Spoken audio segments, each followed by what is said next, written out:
Winter had always been my favorite time of year. The crisp air, the glow of holiday lights, and most importantly, my annual tradition, building the perfect snowman. But not just any snowman. Every December, I poured my heart into sculpting something incredible. Last year, it was a towering snow wizard, complete with an ice staff. The year before, a life-sized snow knight, shield and all. My snow creations weren't just decorations, they were neighborhood landmarks. Kids would stop by to take pictures, parents would smile as they walked past, and for a few weeks each year, our quiet suburb felt like a true community. But this year, Karen decided she hated it. Now, if you've never dealt with a Karen, let me explain. They thrive on control, on finding ways to make life miserable for others. They live for petty complaints, fake rules, and a false sense of authority. And Karen, the self-proclaimed HOA president, was the worst of them all. She had spent the past year terrorizing the neighborhood with bogus violation notices, official warnings, and ridiculous demands, from insisting people repaint their fences a specific shade of beige to trying to fine a neighbor for wind chimes that were too cheerful. But even with all that, I never expected her to declare war on my snowman. I woke up one morning to find my masterpiece utterly destroyed. Not melted by the sun. Not toppled by the wind. No, this was deliberate. Chunks of ice and snow were scattered across my lawn like a crime scene. At first, I thought it might have been some local kids messing around, until I checked my security camera. And there she was, in all her glory. Karen. Dressed in a bathrobe and slippers, she stomped onto my lawn at exactly 11:47 p.m., looking like some kind of deranged suburban overlord. With a swift kick, she decapitated my snowman, sending its head flying like a football. Then, as if that wasn't enough, she ripped off the stick arms, stomped the body flat, and, just for good measure, pulled a hairdryer from her robe pocket and started melting the remains. I stared at the footage in disbelief. Then rage. Who does this? Stepping outside, I looked around, half expecting to see some kind of explanation, some emergency that could justify this insanity. Instead, all I found was a crisp white envelope taped to my mailbox. HOA violation notice. According to this official-looking document, all unauthorized yard decorations must be removed within 24 hours. Failure to comply will result in escalating fines. Signed, of course, Karen, HOA president. The problem? There was no HOA. Karen knew it. I knew it. The whole neighborhood knew it. We had voted against forming 1 year ago. But Karen had taken it upon herself to start a fake HOA, complete with fraudulent fines, made-up rules, and demands that no one asked for. Some of the newer residents, people who didn't know better, had even been paying her fake HOA fees. And now, apparently, my snowman had become her latest target. Oh, hell no. I wasn't going to let this slide. I was going to rebuild my snowman, and this time, I was going to make sure it was Karen-proof. I didn't waste any time. That same afternoon, I rebuilt the snowman, bigger, stronger, and packed tighter than before. If Karen thought she could bully me into submission, she was dead wrong. This wasn't just about a snowman anymore, it was about principle. I wasn't about to let some power-hungry suburban tyrant dictate what I could and couldn't put in my own yard.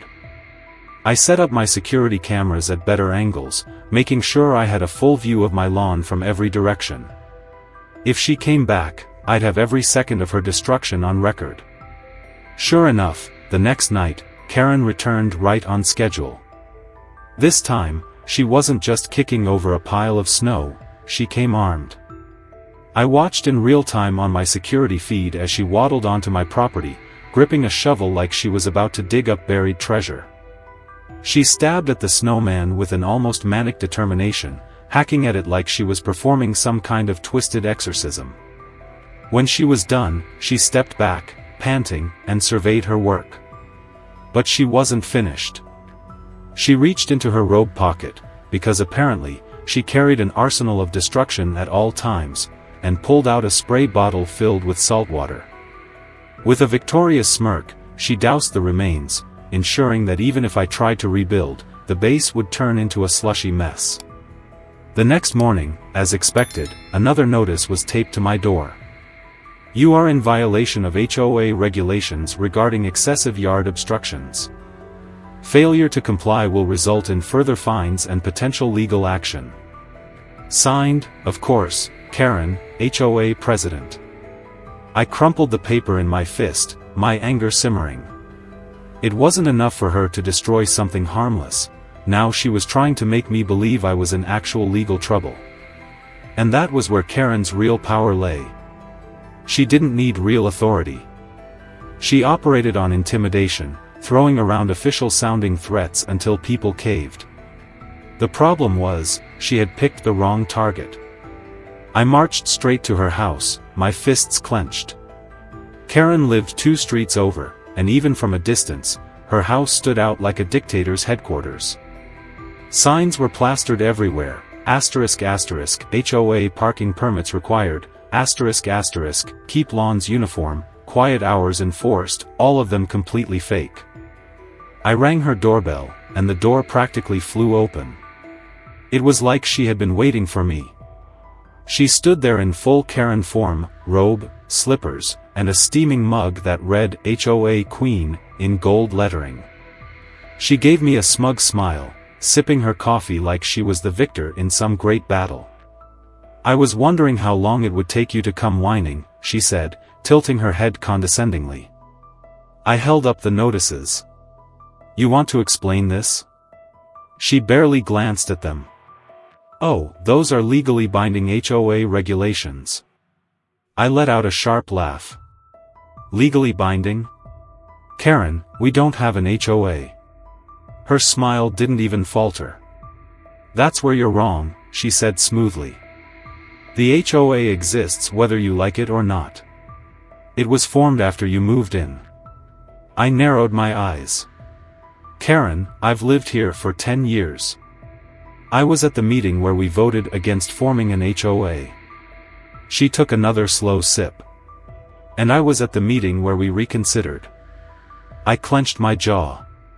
Who exactly voted? She waved a hand vaguely. That's not important.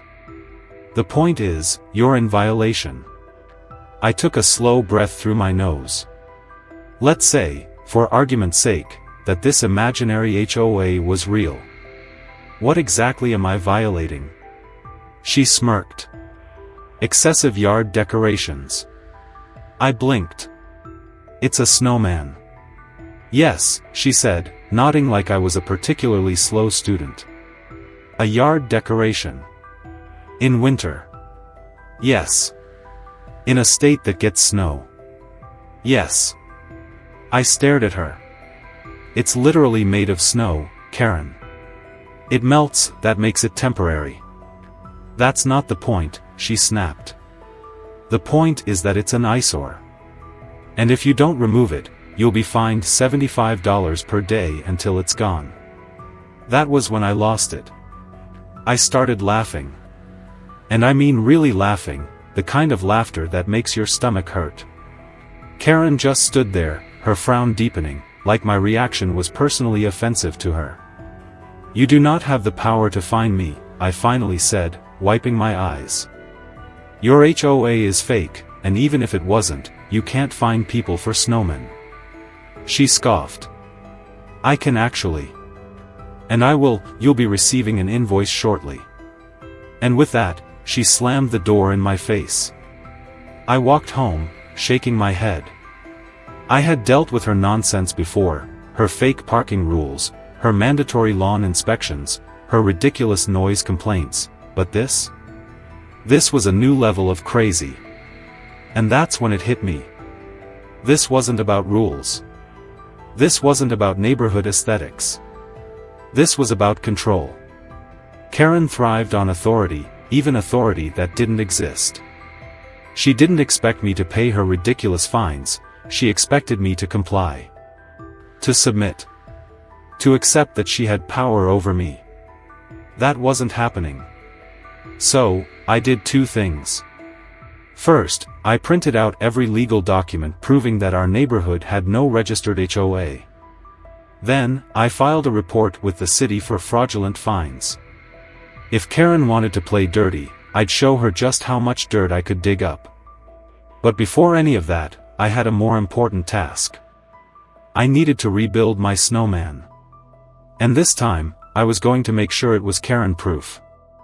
If Karen wanted a war, she was about to get one. I spent the rest of the afternoon in full-blown battle mode, not just against Karen but against the very idea that she could control people with her ridiculous, fake authority. My snowman wasn't just a snowman anymore. It was a symbol.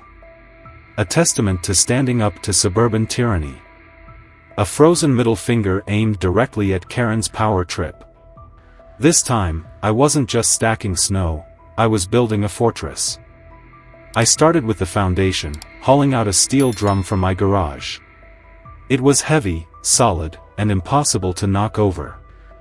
Then, I grabbed a few bags of quick-set cement and filled the drum with water, letting it set into an impenetrable frozen core. That alone would have been enough to stop Karen's attacks, but I wasn't finished.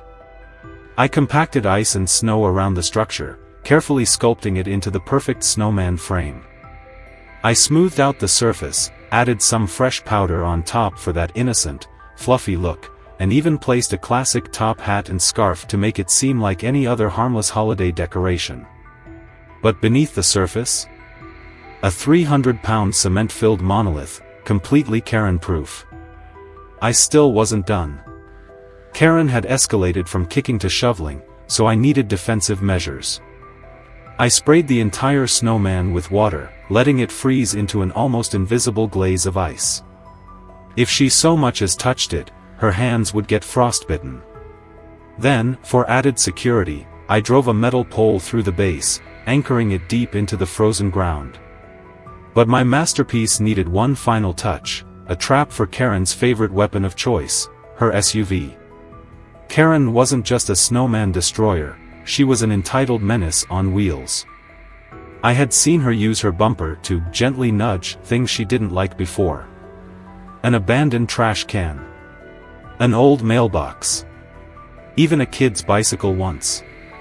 She never slammed into anything, just enough of a tap to knock things over while pretending it was an accident. I had no doubt that if she couldn't shovel the snowman down, she'd resort to accidentally clipping it with her car. I needed to make sure that if she tried, she'd regret it. So, I did what any rational person would do. I placed a few strategic bricks inside the base, hidden beneath the layers of snow. Nothing that would be visible, but just enough to ensure that if she hit it, she wouldn't be knocking it over, she'd be wrecking her own car.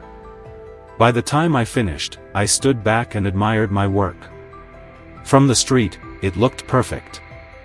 A traditional, harmless snowman. No one would suspect it was actually a solid, immovable object waiting for Karen's next tantrum.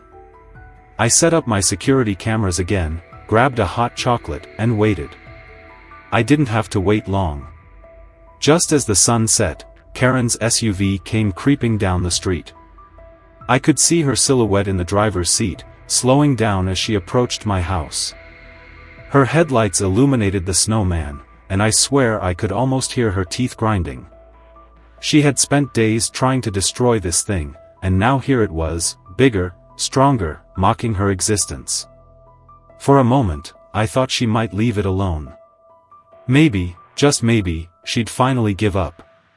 But then, her SUV lurched forward into my driveway. Oh, here we go. I watched as she stepped out of her car, gripping a brand new shovel. She stomped toward my yard with the righteous fury of a suburban dictator on a mission. With a deep breath, she raised the shovel over her head and swung with everything she had. Clang!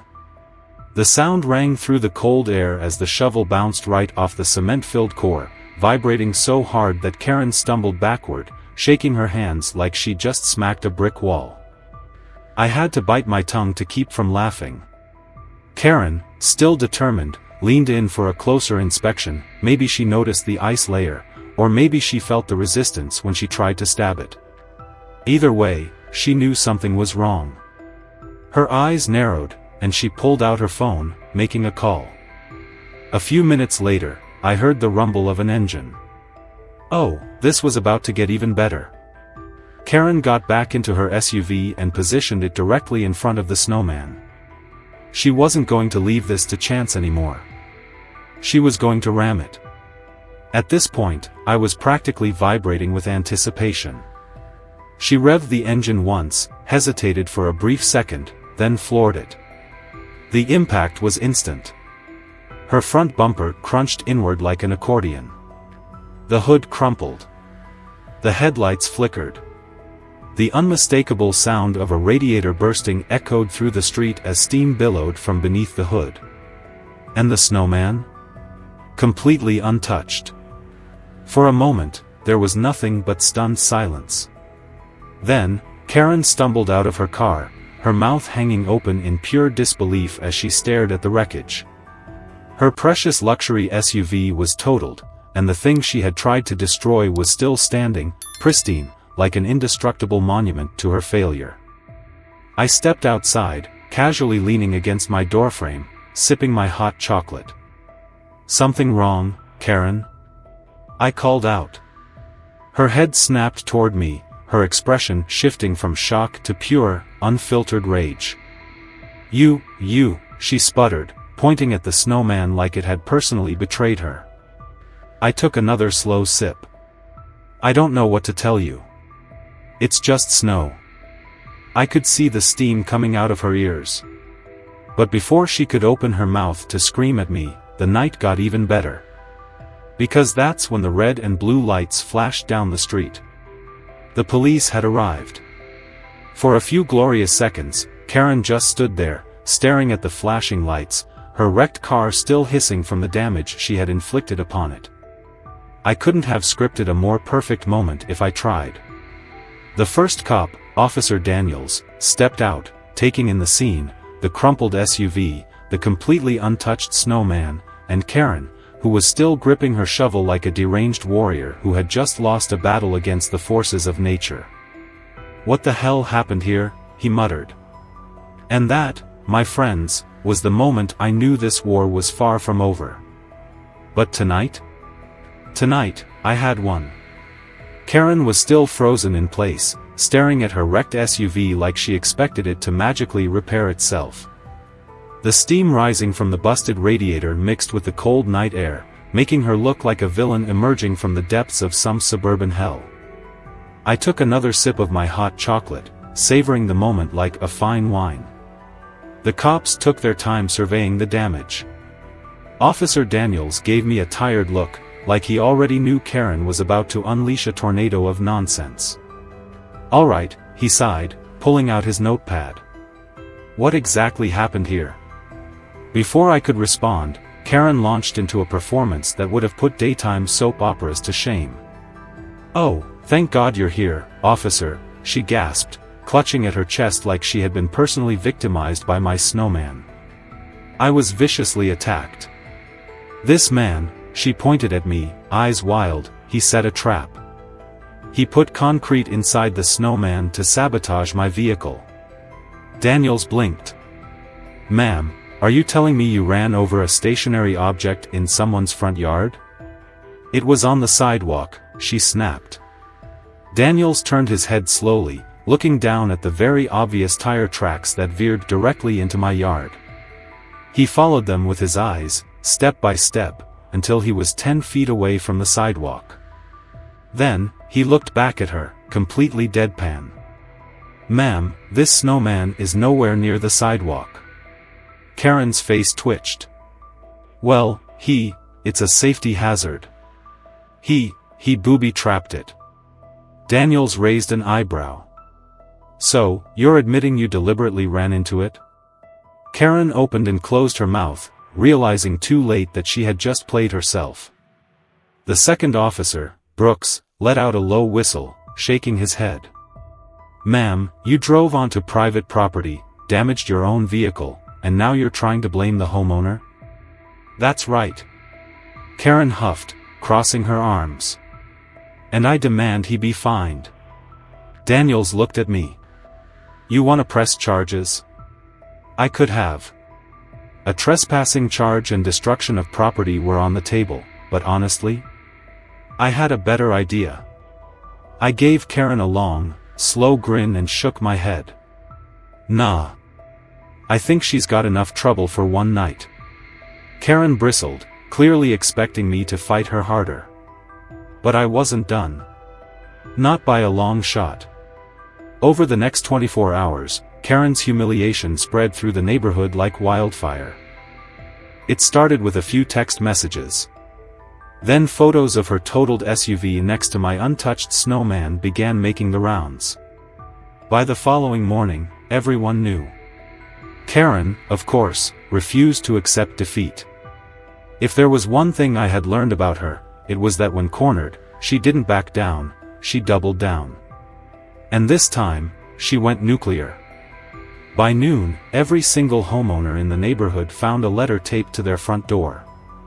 It looked official, with some fake legal mumbo-jumbo stamped across the top. But the boldest, most outrageous part? Mandatory community reimbursement notice. According to Karen's latest work of fiction, every household was being charged a one-time emergency fee of $300 to cover the unexpected damages sustained by the HOA president's vehicle due to a community safety hazard. I had to sit down, I was laughing so hard. Karen, the absolute lunatic, was trying to force the entire neighborhood to pay for the car she destroyed by ramming into my Snowman. The best part? She gave a 7-day deadline and instructed people to drop off cash or checks at her house. The audacity was actually impressive. I grabbed my copy of the letter and made my way to Tom Henderson's house. Tom had been in the military, seen combat, and probably faced down people far more terrifying than Karen, but even he looked stunned when I handed him the notice. She actually thinks people are going to pay her? Tom muttered, reading it twice just to make sure his eyes weren't deceiving him. Oh, she's not just thinking it, I said with a grin. She's expecting it. Tom let out a long, slow whistle. This woman's got a bigger ego than my drill sergeant. That was the moment we decided. We weren't just going to ignore Karen this time. We were going to take her down. Instead of immediately exposing her, we let the letter spread, we let people get mad. We let neighbors talk. By the next morning, the entire street was buzzing. And Karen? She was completely oblivious. That afternoon, she actually went door to door, smug as ever, reminding people about their mandatory payments. She had no idea that every single person she spoke to was already in on the plan. And that was when we struck. Tom, Linda, and I gathered as many neighbors as we could and marched straight to Karen's house. She opened the door, expecting another easy scam. Instead, she was met with a small army of pissed-off residents. Tom held up his copy of the letter, his voice loud enough for the whole street to hear. Karen, I just want to clarify something. Which legal authority are you using to collect this money? Karen blinked. Excuse me? Tom tilted his head, looking genuinely curious. Since you're demanding money from the entire community, I assume there's some kind of legal basis for it, right? I mean, this isn't fraud, is it? Karen visibly flinched at the word fraud. Oh, of course not. This is just an HOA matter. Oh, good, Tom said cheerfully. Then you won't mind if we ask the city council to verify that your HOA is legally registered. At that exact moment, Linda pulled out her phone. Actually, I already did that this morning. Karen's eyes snapped to her. Linda smiled sweetly. And guess what? There's no record of an HOA for this neighborhood. In fact, the city says they've received multiple complaints about fraudulent fines being issued under your name. Karen's face went bone white. And that's when the first person ripped up their letter. Then another. Then another. Within seconds, the entire crowd started shredding her fake invoices right in front of her. Karen looked like she was about to implode. You can't just. Oh, but we can, Tom said, grinning. And speaking of legal matters, the city also said they're sending someone to open an investigation into your financial records. Karen staggered. You can't do that. Linda beamed. Oh honey, we didn't. The city did, ***, and you can expect a visit from them real soon. And just like that, the walls closed in. Karen let out a guttural screech, slammed the door in our faces, and vanished inside. But this time, she wasn't getting away. The next few weeks were the most peaceful our neighborhood had seen in years, not because Karen had suddenly learned humility, but because she was too busy scrambling to save herself from the disaster she had created. The fraud investigation had officially begun, and the more the city dug, the worse things got for her. See, Karen wasn't just a petty tyrant, she was a full-blown scam artist.